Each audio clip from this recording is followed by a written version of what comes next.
Volevo rassicurare tutti che a parte qualche botta sto bene, presto mi farò sentire, scrive Cristina Costantini a poche ore dal terribile incidente che l'ha vista coinvolta ieri a Zoppola. Ha riportato la frattura della clavicola e un trauma facciale. Volontaria e 37enne della Croce Rossa di Maniago, ieri sedeva accanto a Graziella Mander, una delle 3 vittime del terribile incidente. È già stata ascoltata Cristina, ma i ricordi sono confusi.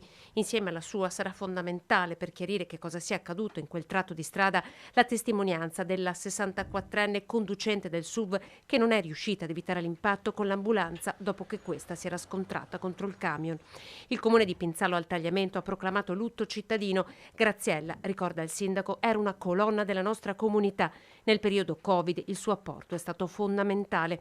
Pietro Fortunaso, presidente della Croce Rossa di Spilimbergo e Maniago, non commenta le prime indiscrezioni emerse, secondo le quali sarebbe stata proprio l'ambulanza ad invadere la carreggiata opposta, impattando contro il camion. I 2 mezzi sono già stati posti sotto sequestro.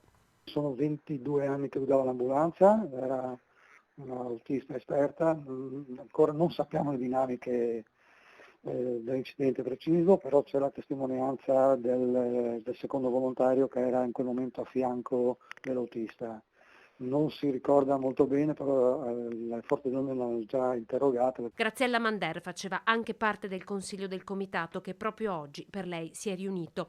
Parla di grande famiglia della Croce Rossa invece la nuova presidente del comitato di Treviso, Simona Cardarelli, che subito alla notizia dell'incidente si è messa in contatto con i colleghi del vicino Friuli. Tutti i volontari le augurano un buon viaggio e la ringraziamo per tutto quello che ci ha regalato in questi 20 anni. Tra l'altro, proprio per questi eventi traumatici, Croce Rossa ha tra i tanti obiettivi e le tante attività che svolge anche l'attività di supporto psicologico, i nostri operatori SEP, i nostri psicologi, quindi anche dal nazionale, essendo una regione limitrofa, sono stati allertati quelli che potevano essere gli eventuali supporti e interventi da parte dei nostri operatori.